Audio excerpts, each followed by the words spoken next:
Everyone, good morning. আমি Anumita, blogger অনুমিতাতে তোমাদের সবাইকে জানাই অনেক ভালোবাসার অনেক স্বাগত। আই হোপ তোমরা খুব ভালো আছো, সুস্থ আছো। আর এটা হলো বেশ কয়েকদিন আগের ব্লগ, তো সেটাই তোমাদের সাথে শেয়ার করছি। তো আজকে আমি যাব ডাক্তারের কাছে। তো সকালবেলা উঠে দেখো এখন বিছানাপত্রগুলো গুছিয়ে নিচ্ছি। আর কাছে দূরে যেখান থেকে আমার ভিডিওটা কন্টিনিউ করছো সবাইকে অনেক ভালোবাসার অনেক স্বাগত জানাই। তো এই বিছানাপত্র গোছানো না অনেকটা কষ্টকর ব্যাপার, যারা মেঝেতে শোয় তারা জানে, কিন্তু এতটাই গরম যে মেঝেতে না থাকলেই নয়। তো জানি না আজকে ডাক্তার কি বলবে, কিন্তু তারপরেও তো সব কিছুই রিস্ক নিয়ে করতে হয়, তাই না? যতক্ষণ জীবন আছে ততক্ষণ বিপদ আছে। তো সেই জন্য বিপদের ভয়ে কিংবা কি খারাপ কিছু বলবে সেই সব ভয়ে তো আর পিছিয়ে থাকলে হবে না, তো সামনে যেতেই হবে। কারণ একটা একটা করে কাঁটা যখনই বের হবে তো তখনই কিন্তু একটা ভালো সময় চলে আসবে। জানি না ভালো সময় আসবে কি না। যাই হোক, এখানে দেখো গতকালকে যে সবজিগুলো আমি কেটে রেখেছিলাম, উচ্ছে আলু, এখানে আছে পুঁইশাক আলু, আর ওদিকে শাক। তো এগুলো সব বের করে দিয়েছি, এগুলো মা এখন রান্না করবে। এরকম কাটা থাকলে একটু সুবিধা হয় তাড়াতাড়ি করে রান্নাটা করার। তো আমি গতকালকে যে ভাতটা ছিল সেই ভাতটা খেয়েছি, তো একদমই খেতে পাচ্ছি না, মানে খিদে পাচ্ছে প্রচুর প্রচুর, মনে হচ্ছে প্রচুর কিছু খাবো, কিন্তু খাওয়ার সময় ওই 1 চামচ ভাতের উপরে না একদমই খেতে পাচ্ছি না, কেন জানি না। যাই হোক, ভাতগুলো আমি একদমই এঁটো ভাত মুরগিকে দেওয়া পছন্দ করি না, তো সেই জন্য অন্তত 2-4 বার আমি ভাতগুলো ধুয়ে নিয়ে এসেছি। যেটুকু ভাত ছিল এবার ধোয়ার পরে তারপর মুরগিকে দিয়ে দিলাম। আর এই দিকে প্রেসার কুকারে যা ভাত ছিল সেগুলোকেও দিয়ে দিচ্ছি, যাতে করে সারাদিনে আর ওদের জন্য চিন্তা না করতে হয়। তো এখন এগুলো আমি সব ধুয়ে নেব। আর হ্যাঁ, তোমাদের ভিডিও আমি দেখতে পারি না, তো তার জন্য তোমরা আমাকে ভুল বুঝো না, কারণ নেটওয়ার্কের এতটাই সমস্যা যে আমি কিছু করার নেই, আমার মন চাইলেও কিন্তু আমি একটা কিছু ওপেন করতে পারি না, এরকম অবস্থা। তো আর আমি ভিডিও করতে পারবো কি না সেটাও আমি জানি না। তো আজকে ভিডিও দিচ্ছি, মানে যেহেতু বেশ কয়েকদিন আগের ভিডিও। তো এই যে দেখো, এখানে হচ্ছে 3টে ঝিঙে তোলা ছিল, এটা হচ্ছে মেজো জ্যাঠামশাইদের দিয়ে দেব, যেহেতু বাড়ির ঝিঙে, তো সেই জন্য দেব। আর হ্যাঁ, যেটা বলছিলাম যে আমি তোমাদেরকে ভিডিও দিতে পারবো কি না আমি জানি না, কারণ আমার শরীর খুবই খারাপ, তো সেই জন্য।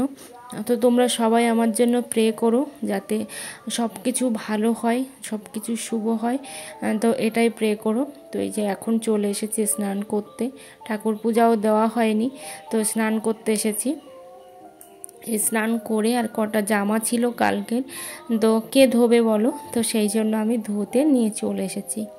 আর হ্যাঁ, যেটা তোমাদেরকে বলবো আমি আজকে, যে ইয়েলো ডলার যদি কখনো হয় তাহলে কি তোমরা কি টাকা পাবে ইউটিউব থেকে? তো ইয়েলো ডলার এমন একটা জিনিস যেখানে কিন্তু তোমার লাখ লাখ যদি ভিউ চলে আসে না, তারপরেও কিন্তু তুমি টাকা পাবে না বলা ভুল, কিন্তু একেবারেই আমার মনে হয় টাকা পাওয়াই যায় না, কারণ এমন একটা জিনিস। তো আমার একটা ভিডিওতে আমি এত গাইডলাইন্স মেনে কাজ করি, এত কিছু মেনে কাজ করি, তারপরেও দেখলাম আমার একটা ভিডিওতে ইয়েলো ডলার দিয়েছে। হ্যাঁ, যেহেতু আমার চ্যানেলটা মনিটাইজড হয়ে গেছে সেই জন্য দেখলাম ইয়েলো ডলার দিয়েছে, তো খুব খারাপ লাগছে দেখে। এবার আমি ভিডিওটা পুরো দেখতে পাচ্ছি না, যেহেতু আমার চ্যানেলের মধ্যে আপলোড করা আছে সেই জন্য। তো থাম্বনেল দেখে আমি যেটুকু বুঝেছি যে ইয়েলো ডলারটা কেন দিয়েছে, তো ইয়েলো ডলারটা এই কারণেই দিয়েছে যে ওই ভিডিওর মধ্যে একটা ছাগলকে অপারেশন করা হচ্ছে, ঠিক আছে? তো ছাগলকে অপারেশন করা হচ্ছে, কিন্তু ছাগলটা ওইখানে ডাকছে, আমি ওখানে ভয়েস ওভার করিনি, ছাগলটা ডাকছে। তো আমি ভেবে নিয়েছি ঠিক ওইটার কারণেই কিন্তু ইয়েলো ডলারটা আমার দিয়েছে, কারণ মনিটাইজেশন হচ্ছে ওখানে রেস্ট্রিক্ট করে দিয়েছে। তো তোমরা কিন্তু অবশ্যই সাবধানতা অবলম্বন করে কাজ করবে, যাতে করে তোমাদের কোনো রকম সমস্যা না হয়। তো অবশ্যই ভিডিওটা আমার হয় প্রাইভেট করতে হবে, না হলে ভিডিওটা আমাকে ডিলিট করতে হবে, কারণ আমি টাইটেল চেঞ্জ করেও দেখলাম অনেক সময় কিন্তু ইয়েলো ডলার টাইটেল চেঞ্জ করলে ঠিক হয়ে যায়, কিন্তু টাইটেল চেঞ্জ করেও দেখেছি যে ইয়েলো ডলারটা যাচ্ছে না, তার সেই জন্যই ভাবলাম যে আমার ঠিক ওই প্রবলেমটার জন্যই ইয়েলো ডলারটা দিয়েছে। তো এখানে দেখো আমি এখন স্নানটা করে নিয়েছি, আর স্নানটা করে তারপর হচ্ছে আবার এই জিনিসগুলো কিন্তু আমি ধুয়েও নেব। এতটাই গরম লেগেছিল যার জন্য আমি একটু স্নানটা করে নিলাম। তো এই যে দেখো এদিকে আমি চলে এসেছি ফুল তুলতে, আর ফুলটা তুলে এখন ঠাকুর পূজা দেব। অনেকটা কষ্ট করে হাঁটাচলা করতে হয়, অনেকটা কষ্ট করে, তারপরেও যে তোমরা আমার ভিডিও দেখো এটাই হচ্ছে আমার সব থেকে বড় পাওয়া।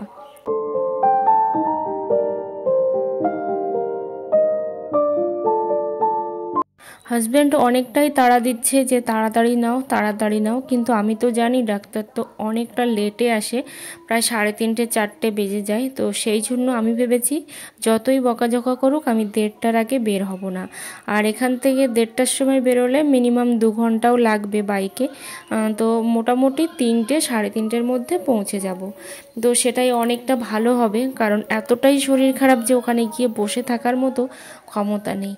তো অনেকটা দূর, আসলে এমন একটা প্রত্যন্ত গ্রামে বাস করি যেখান থেকে কিন্তু ডাক্তার বলো কোনো রকম রিপোর্ট করানো বলো যে কোনো কিছু, মানে এতটা জার্নি করতে হয়, সারাটা দিনের জার্নি, আর সাথে সাথে প্রচুর রোদ্দুর। হ্যাঁ, একটা দাদাভাই দেখলাম কমেন্ট করেছে, হঠাৎই একটু এসছে কমেন্টটা, যে এই গরমে তোমাদের বাড়িতে কে কে আছো। তো এই গরমে আমাদের বাড়িতে আছে আমি, আমার হাজব্যান্ড, আমার শাশুড়ি মা আর একটা ভাগ্নে, ঠিক আছে, তো 4 জন। আর প্রচুর গরম, সত্যি কথা এতটাই গরম যে বলে বোঝানোর মতো ভাষা নেই। তো এখন এই যে দেখো খেতে বসেছি, তো এইটুকু করে ভাত নিচ্ছি, সেটাও আবার অর্ধেক ফেলে দিতে হচ্ছে, মানে কাউকে না কাউকে দিতে হচ্ছে। তো যাই হোক এখন খেয়ে এই যে দেখো বেরিয়ে পড়েছি, আর এতটাই গরম যে যাওয়ার মতো ইচ্ছা নেই। তো এই যে দেখো এখন রেডি হয়ে গেলাম, আর রেডি হয়ে এখন দাঁড়িয়ে আছি, মানে 1:30টা বাজে এখন। তো দেখো ঘেমে একদম একাকার হয়ে যাচ্ছি, আর এই সব জায়গায় অথচ দেখো কত হাওয়া।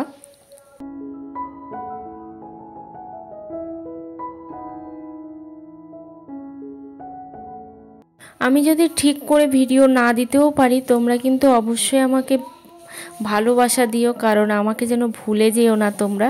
আর যখন আমি সব কিছু ঠিক হয়ে যাব অবশ্যই কিন্তু তোমাদের ভালোবাসাও ফিরিয়ে দেবো, এটুকু বিশ্বাস আমার উপরে তোমরা রেখো। তো এই যে দেখো এখন চলে এসেছি দুলদুলি খেয়াঘাট। এটা তো আসার সাথে সাথেই কিন্তু একটা খেয়া চলে গেছে, তারপর বেশ কিছুক্ষণ ওয়েট করতে হলো, প্রায় 15 মিনিটের মতো। তারপরে দেখো এখন খেয়াতে উঠে গেছি। তো এইটা হচ্ছে নেবুখালির পার, তো এখানে আমরা নামবো। আর অনেক দিন বাদে আসলাম নেবুখালি, তো অনেকটা সময় কেটে গেছে, ডাক্তারও দেখানো হয়ে গেছে। এই যে দেখো মেডিসিনগুলো নিয়ে নিচ্ছি এখন। তো প্রচুর মেডিসিন দিয়েছে, সব পাওয়াও যাচ্ছে না, তো যে কটা পেয়েছি সে কটাই নিয়েছি। আর জানি না কি হয়েছে সেটা তোমাদেরকে পরে একটা ভিডিওতে বলবো।